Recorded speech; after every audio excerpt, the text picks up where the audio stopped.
Bitouré, Amfa, Renafrica, le centre e-commercial, Bobo Baisag, Belaïcha, Kerol Style, Matidi, Zadada, Splendeur d'Afrique, Neroli, Kifari, Maraz, Tiffany, CNDL, Limata, Neftis, Akoya, Afro Hair. Showroom Héritage Couture à la zone de captage rond.emg ou contactez le 00221 77 643 80 59 ou sur internet www.héritagecouture.net. Faites-vous livrer en moins de 4 jours par DHL partout dans le monde. Héritage Couture, l'héritage de la mode sénégalaise.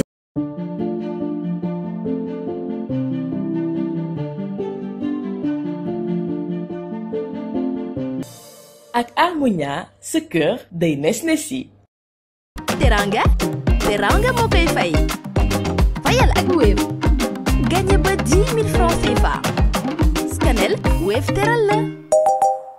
dolli ma baax si man baax si sama réew.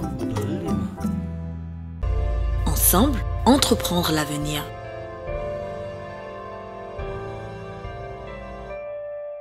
Avec la Maison des Nations Unies située au centre du projet, Envol City se veut le quartier chic de Diamniadio. Réservez votre appartement sur envolcity.com.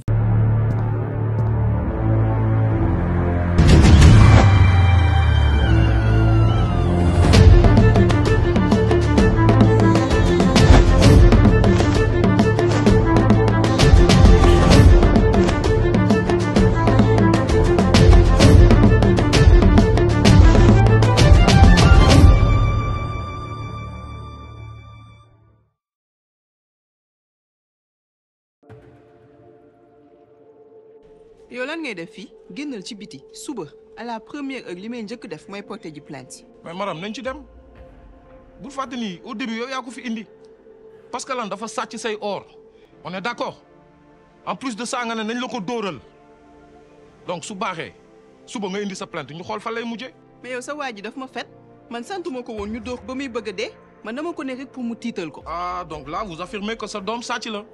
écoutez bu la neexee nga wax ne sàcc la délinquante la. madame yow yaa may déglu sa waa ji xaw ma policier la xaw ma lu mu munti doon waaye il va le payer très cher. plainte bi du mujj fenn.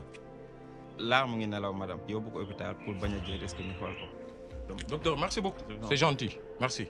doo leen ci génnee noonu de dinaa leen topp ba mu sës yéen jàpp xale bi doo ko ba muy bëgg a dee. essayé topp ñu ba mu sës nga xool ndax dina mujj fenn. sa doom yaa ko fi indi fenn du fa mujje li gënoon mooy ñu gas lépp suul parce que boo déposé sa plainte fenn du ko mujje.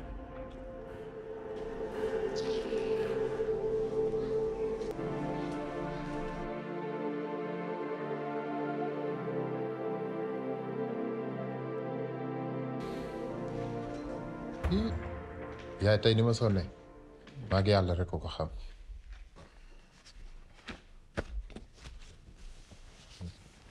waaw kay mun naa merci beaucoup mun ngaa ñëpp dégg nga nañ commencé guddi macha allah Habib xale bi macha allah baax na yaru na te boole ceeg respectable Habib mën ngaa tànn de. yaay mun na jàmbaar la. Habib gisante naa ak avocat bi xam nga instant yi dara téyeetu la damaa bëggoon papier reera yi teel nga liir ko xool ko bu baax a baax a baax a baax su fekkee ne doy na la ñu tàmbali mbir yi. pas besoin léegi jaratu ko. Habib lan mooy pas besoin léegi jaratu ko kon man sama dem ak ñëw yëpp pour lan zéro. yaay maa la déranger maa ngi ciy jéggalu baal baax.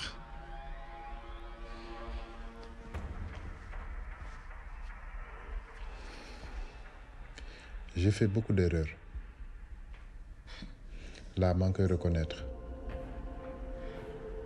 instant bi gàcce moo may rey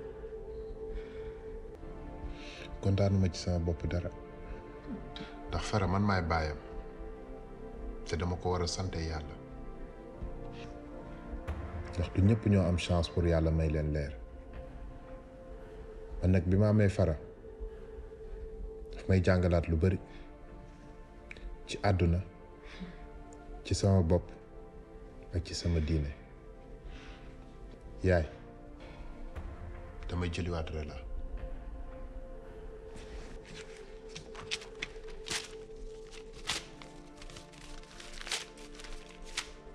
waaw léegi doomu faale. yow kii yàq der bi mu yàq suñu der saaga bi ma saaga ba ñëpp dégg ko yow loolu doyu la Habib. yaay Rella melul noonu xëy na xolam moo tàngoon rek mais même bu fekkee moo ko def baal ko rek. gis nga fii dootu fi duggti sa jabar la nag bu la neexee nga jëli ko waaye fii ku ma neex moo fiy dugg yaa ngi may dégg. yaay ngir yàlla bul wax loolu yaay sama njaboot tas na ba pare léegi yaay Rella nee na mënatumaa gis xale yi ndax nanguwumaa nekk seen baay. man lii dama kaa liggéeyul seen kër baay Habib bu dee wax dëgg neex yàlla am na man sama xol moo ma mayatul ma nekk ak moom ci biir kër gi sama xol moo ko nangootul. yaay bul wax loolu yaay bu dul dara xoolal ci maam Kumba mu muy ma la tuddee mu nekk sa turandoo jàpp ci rek nga bàyyi mu sedd. Habib waxi maam Kumba dafa weesu. léegi nan laay def ak Rella. yaa xam. yaa jàpp ci. Habib génnal jugal nga génn.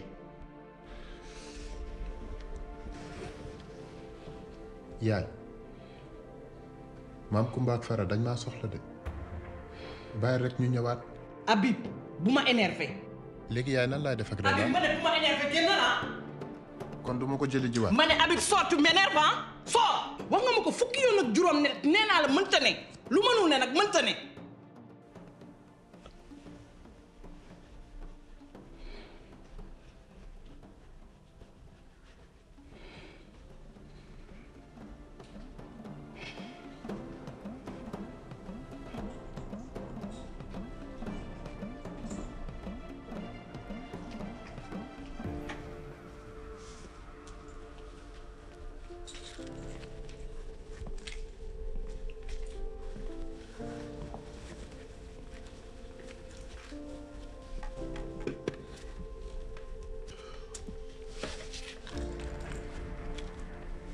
Sanjari lu xew.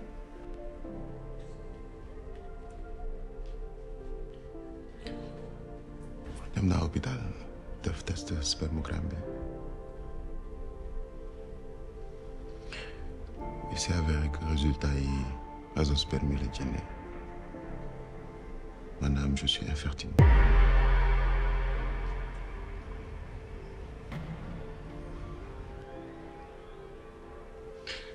Et j'ai réfléchi et j'ai pris ma décision.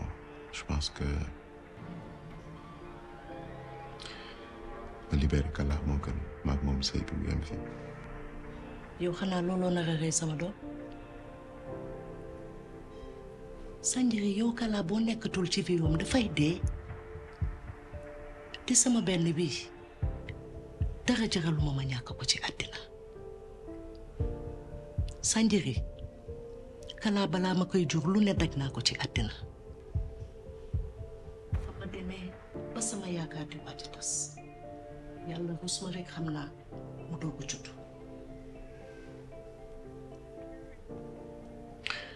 mais yaay man mënuma am doom. et alors c'est pas la fin du monde solution dina am.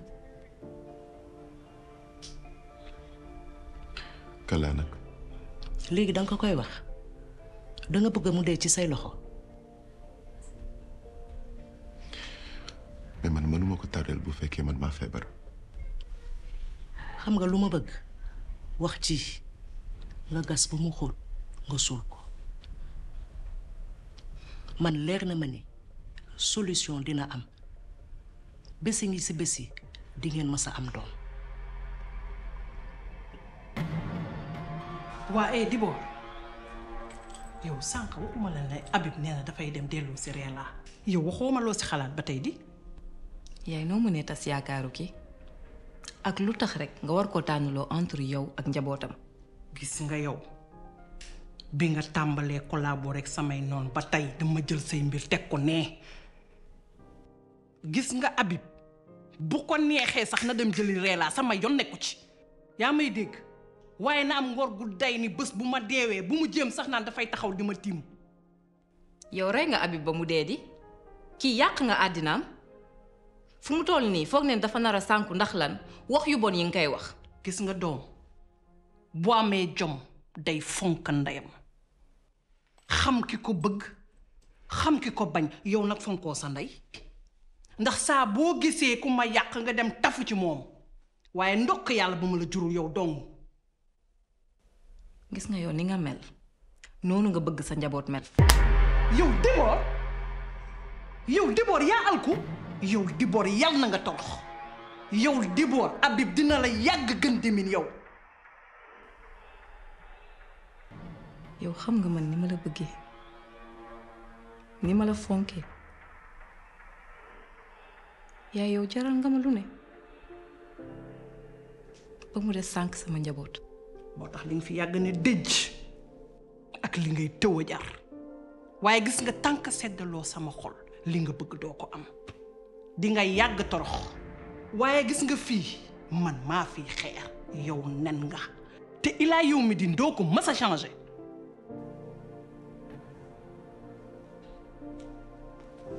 demal waaye yaay kiy dellusi di sukk di ma raamal ndax tànk baalu woo ma sa xol du mës a set.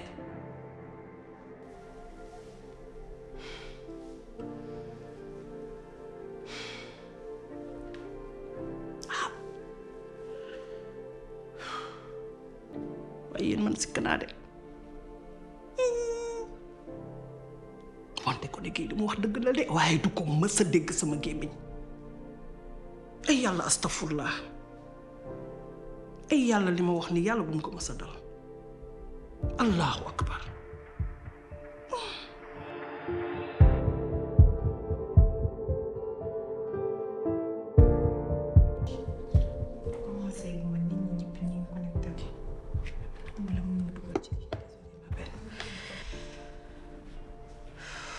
Mais il faut le faire. Tu es prête? Oui, comme tu l'as tàmbali. 3, 2, 1, go. asalaamaaleykum waa Sénégal maa ngi leen di nuyu di leen ziar di leen dalal ci seen émission Yaye 2.0. Je suis Relali. Vous pouvez me retrouver tous les jeudis et les dimanches à partir de 21h sur la 2STV et sur Calista TV. Alors Yaye 2.0 espace la boo xamante ni dañ ko créer pour yaay yi di ngeen fi ñëw ñu waxtaan toog poser beaucoup de problèmes jéem a trouver beaucoup de solutions. Espace la pour yéen ñi am lu leen metti am lu ngeen bëgg a wax am lu ngeen bëgg a expliquer partager ko ak auditeurs yi ak auditrices yi dinañ poser de vrais débats wax ay sujets yu sensibles comme sujet tey bi ñu indi ma am sama invité Khouredia di la dalal. jërëjëf Xela ci dalal bi. merci beaucoup. naka nga def. ça va alhamdulilah man maa lay jaajëfal ci invitation bi. dama bëgg nga wax auditeurs yi ak auditrices yi ñuy déglu lan moo la dal. sëy naa fukki at wala sax lu topp am sama borom kër ñu nekk partager ay mbir yu bëree bëri mais yàlla dafa def ne mënuñu am doom donc ma dem fu nekk dugg naa fu nekk façon faj bu nekk muy docteur yi maam yi fu ne dem naa fa mais mënuma am doom finalement ba tey jii foofu lu ñu jugee moo ma indi fii yëpp ma nekk tey. sama sëy tas na si répudié nañ ma répudié façon bu ñaaw a ñaaw sax ndax diggu bëccëg sa nawle yëpp taxaw ñu génnee say bagage toroxal la tam la dëmm ndax lan ndax mënoo am doom dem nañ ba xoolee ma bët bu nga xamante ne xamuma ko woon ku ma warul woon xamal ma ñëpp di ma kokkali comme ni ma ko waxee di ma reetaan ndax mënuma am doom. bi la loolu dalee nan nga relevé wu ci situation boobu.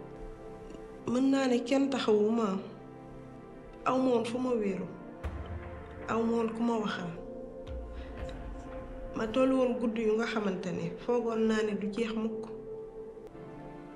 xaw ma sax fan laa jëlewaat courage tey ba mën a egsiwaat fii di wax ak yow. sa jëkkër dafa am doom ak ki mu takk. waaw takk na beneen jabar depuis boobu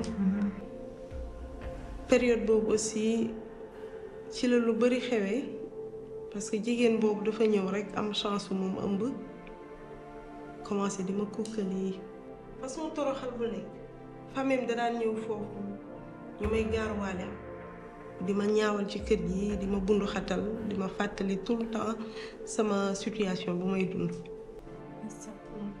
Massa est-ce que mën nga ñëw plus ci ay détails ci vraiment sa jëkkër ak wujjam sa wujju woon bi ñu amee doom lan lañ la doon def ci biir kër gi. xam nga tey bu dee yow rek yaay dund sa nakar boobu garaawul di nga mën a supporter peut-être mais boo demee ba tey jii ki nga bokkal kër gi mu la koy fàttali à chaque fois mais yamul ci moom kese mu la koy fàttali ay mbokkam dañuy ñëw di la fàttali ay xaritam dañuy ñëw di la fàttali sa jëkkër tamit da lay fàttali que ne mënoo am doom jariñoo dara ci kër gi.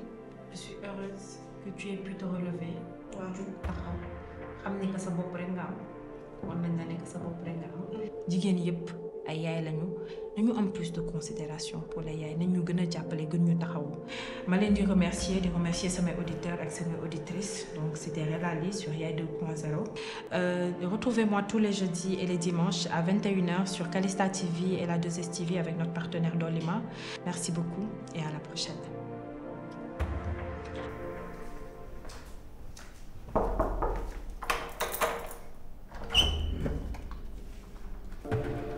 salaamaaleykum. waaleykum salaam.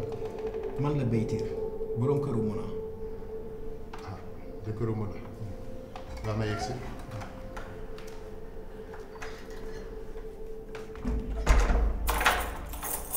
yegg si ci.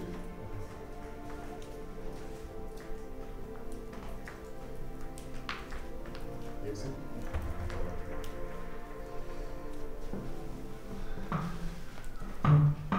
nga ni yaay jëkkëru Muna lu ko dal mbaa jàmm la. jàmm rek sa soxna laa soxla woon. sama soxna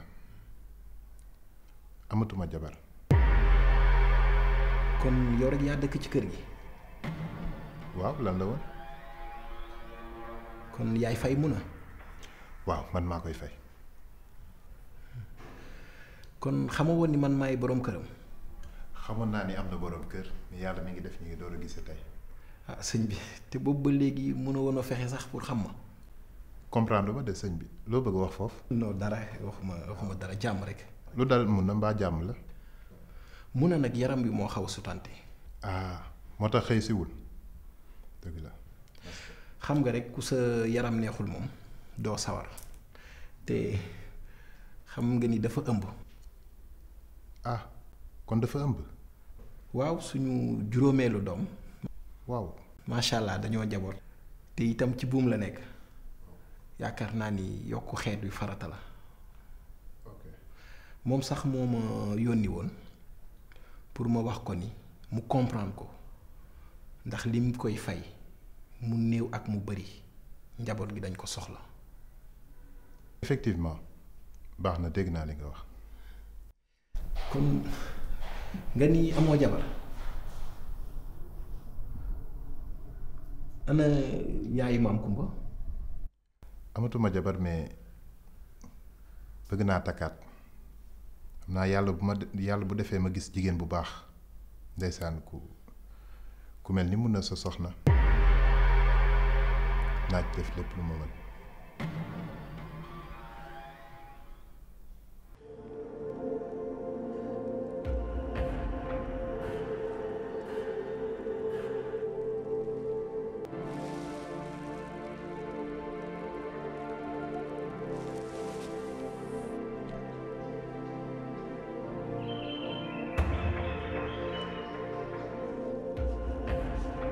Monsieur Sec, je sentais bien que c'était une urgence. Tout va bien?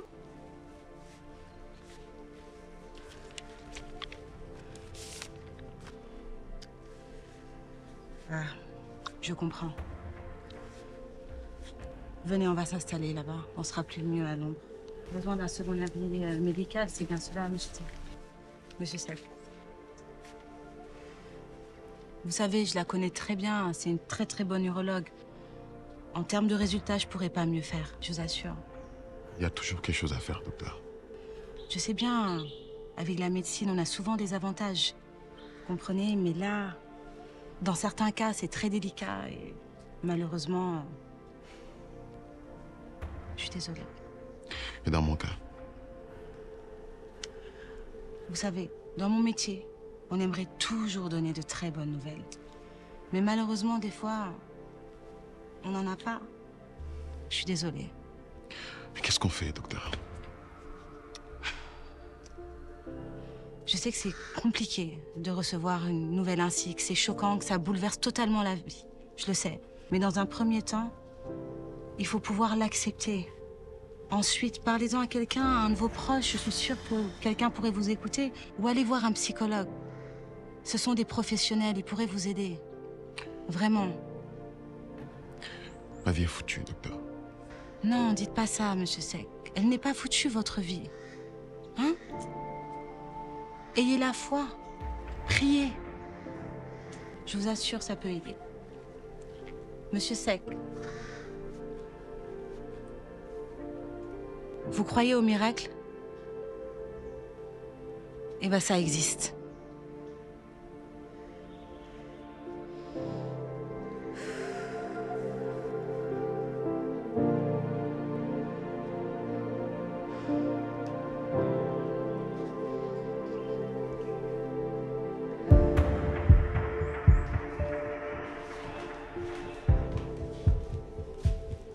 Caro? Oui, madame. Dis-moi, Madame Diouf, ban heure mooy rendez-vous? 15h. 15h, j'ai peur que moom ay embouteillage de. Wàccee ko 16h et avise-la. Ok, d'accord. Et Nima, yónnee ko produit yi dégg nga. Ok. Bul fàtte notice bi tam. Faut bien lui expliquer wax ko mu diw ko ci leelam bi bu baax ndax karaw yi sax. D'accord? Oui. C'est bon? Bul fàtte notice bi de. C'est bon? Oui, c'est bon. Soxna. Kala, yaa ngi toog. Maa ngi toog. Xoolal. may ma tuuti sama élément bi pare ñëw ci yow. yàkkamtiwu ma. waa ani affaire yi nag yaa ak sama góor fu ngeen ci toll. xam nga lan la bul yàq ambiance bi. dama fee ñëw pour féexal sama xol toppatoo sama bopp boo bëggee nag yàq waxtaan bi rek continuer di ma waxi doom. gis nga ay waxi doom jamono ji dama cee doyal sëkk waxatuma ci doxatuma ci. comme yàlla may ma doomu biir xëy na dina ma may doomu xol mais fi ma toll nii li ma des ci sama àddina dama fas yéene dund féexal sama xol. mais ne sois pas aussi pessimiste yow tamit. Kala du affaire de pessimiste man maa ci sonn maa ci bëggatul wax bëggatuma ci dox xam nga lu ma bëgg dund féexal sama xol àddina am na foo xam ne nag boo fa tolloo dangay nangu li yàlla dogal te avancé boobu ba léegi yaa ngi wax samay mbir yow nag foo ci toll. man de xam nga ma man jànk na woon fa woon rek maag sa chéri Coco ñoo ngi nii di jóg di daanu di yéeg ko wàcc franchement nag boo muytul ni yow mii lay def waaye boo bëggee dégg dëgg doom moom laa ko gën a yéene xam nga sa góor jëkkër gënu ko soxna su nekk bëggoon na koo am doom moom rek laa ko yéene fi mu toll nii moom laa yéene mu dégg papa ndax baax na yaru na tabe na xol bi yaatu na. Suivez-moi s'il vous plaît. Vas-y, fais-toi toute belle. Sois radieuse. Boo ñëwee ñu waxtaan. dinañ ci waxaat.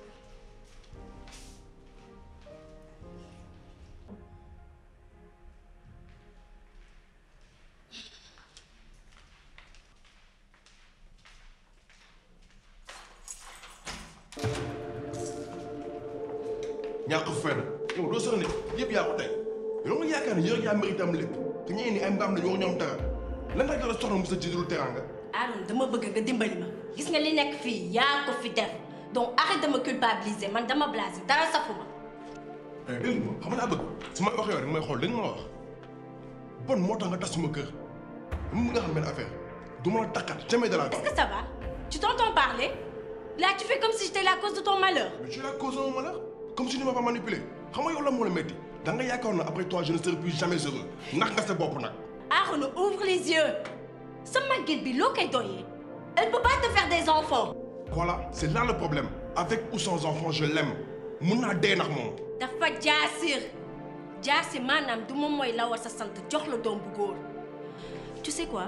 La bonne nouvelle mooy bu nekkee doom bu jigéen nga tuddee ko soxna seddale ko soxal ça te va.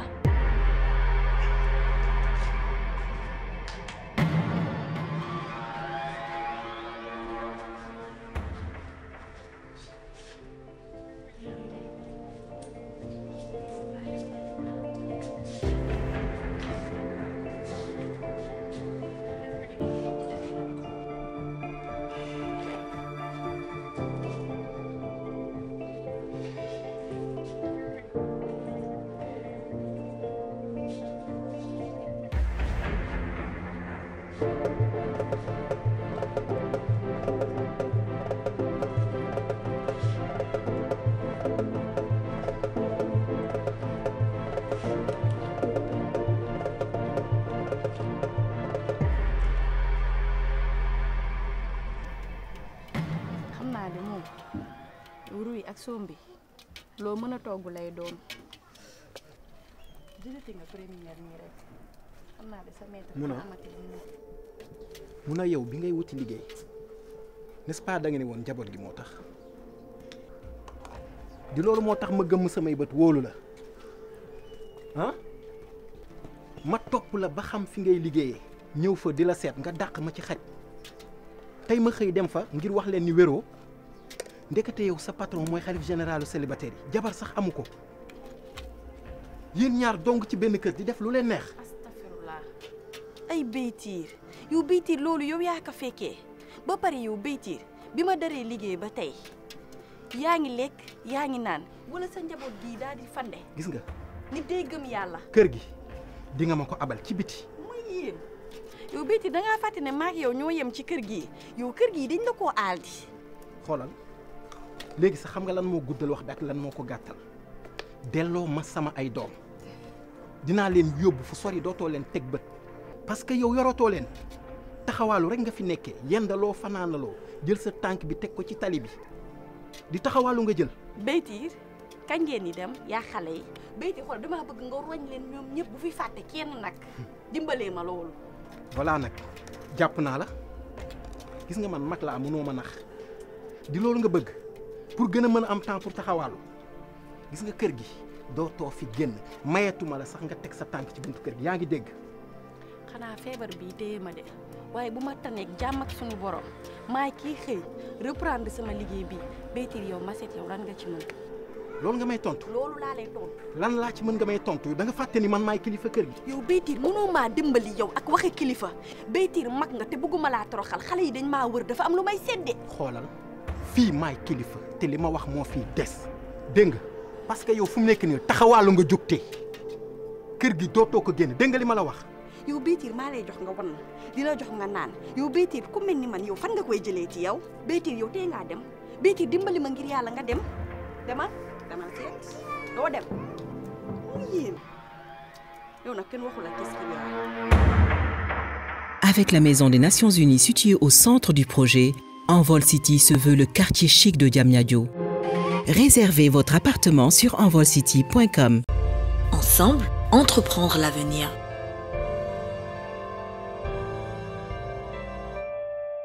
Dolima, baax si man, baax si sama réew. Teranga, teranga moo koy fay. Fayal ak Wave. Gagné ba 10 000 francs CFA. Scanel, Wave teral la.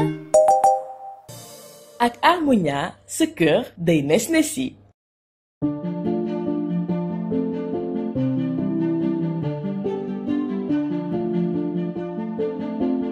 Bitouré, Amfa, Renafrica, le centre e-commercial, Bobo Baïsag, Belaïcha, Kerol Style, Matidi, Zadada, Splendeur d'Afrique, Neroli, Kifari, Maraz, Tiffany, Sendel, Limata, Neftis, Akoya, Afrohair. Showroom Héritage Couture à la zone de captage rond.emg ou contactez le 00221 77 643 80 59 ou sur internet www.héritagecouture.net. Faites-vous livrer en moins de 4 jours par DHL partout dans le monde. Héritage Couture, l'héritage de la mode sénégalaise.